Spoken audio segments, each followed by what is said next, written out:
Thank you so much for tuning into Vibe with Shin. My name is Oshin and I'm an English teacher here in Hangzhou, China. In today's video, I'm continuing the series Teaching English in China, and I'm at step 2 within the series, and I'll be talking about the authentication / Chinese visa. Authentication / Chinese visa process. In a previous video, which is entitled The 7 Basic Requirements That You Need in Order to Teach English in China, which is step 1, I spoke about the 7 things that you need. We'll be taking 3 from that 7 and we'll be authenticating these documents which are needed to get your Chinese Z visa. What are those 3 documents and how do I authenticate them? Let's get into it. So the documents that we need to get authenticated are our Bachelor's Degree, or TEFL Certificate, and our non-criminal background check. This point in the video is key, so come in. Focus, right? We have our TEFL cert right here, and as I said before, this is the certificate that is needed if you don't have any teaching experience, right? You need to get this certificate. So what are we going to do with the TEFL? We're going to bring our TEFL certificate to a notary public. A notary public. If you're in Kingston, Jamaica, where I am from, there's a place downtown Kingston called Duncox. You will bring your TEFL certificate there and you will ask for a notary public to notarize your TEFL cert. What will they do? They will make a copy of your TEFL certificate, right? So we have the original and then this is the copy. So they'll make a copy and they will basically notarize it. So there's a signature here and there's a seal that you're unable to see. It's actually embedded into the paper. There's the cert here, signature here, and the seal here. And the signature basically reads certified true copy. The notary public signature is there as well as the address. And the TEFL is now authenticated / notarized. And we're actually finished with the TEFL for now.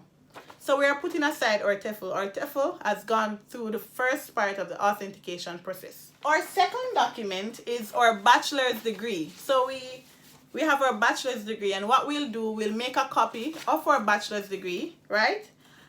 I'm from Jamaica, so I brought my Bachelor's Degree to the Ministry of Education.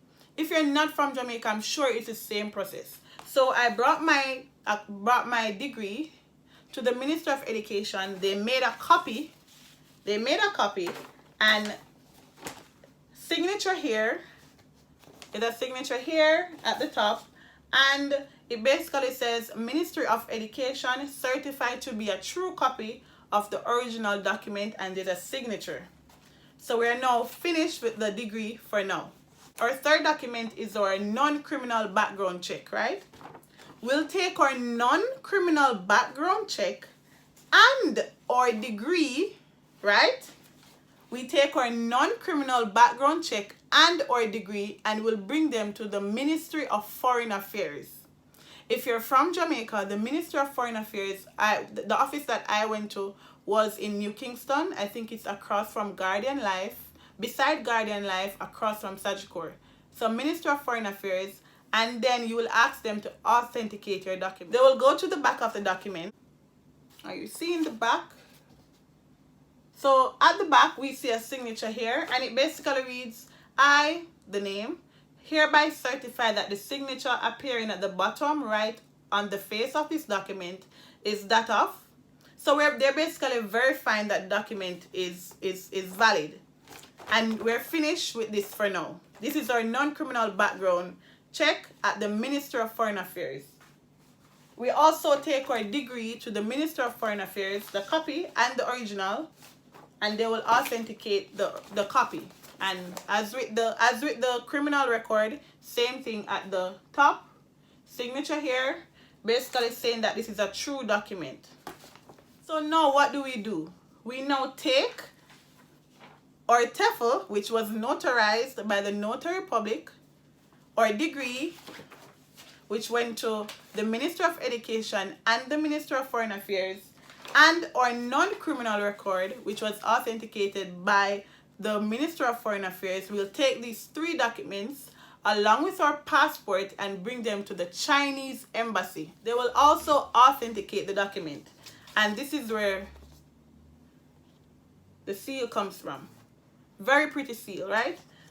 That's the Chinese embassy authentication. This is our non-criminal record authenticated by the Chinese embassy, which is the last place that you go, and our degree, Chinese embassy.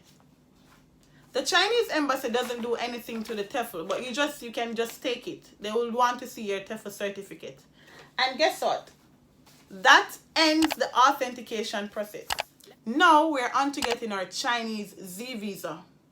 You now collect your documents that have been authenticated at the Chinese embassy, and you will send these documents to your employer in China via email. They will process an invitation letter and also your work permit. They will send these via email. You will print and you will take the authenticated documents along with the invitation letter and your work permit. You will bring them to the Chinese embassy to apply for your Chinese Z visa. You do a quick interview and then you sign up a form and you apply for the Chinese Z visa. It took me about maybe a week to go back to collect my Chinese Z visa, and that's when I paid. If you're in Jamaica, I paid 8,000 Jamaican dollars. You now have your Chinese Z visa, and that ends the authentication / Chinese Z visa process. And that's it for this video. If you have any questions, please put them in the comment section below. Don't forget to like, comment, and subscribe. Support your girl. Thank you so much for vibing with Shin, and as usual, enjoy. What do you see? I see a big monkey looking at me. See monkey. What do you see? I see a big lion looking at me. Big lion. What do you see? I see Children looking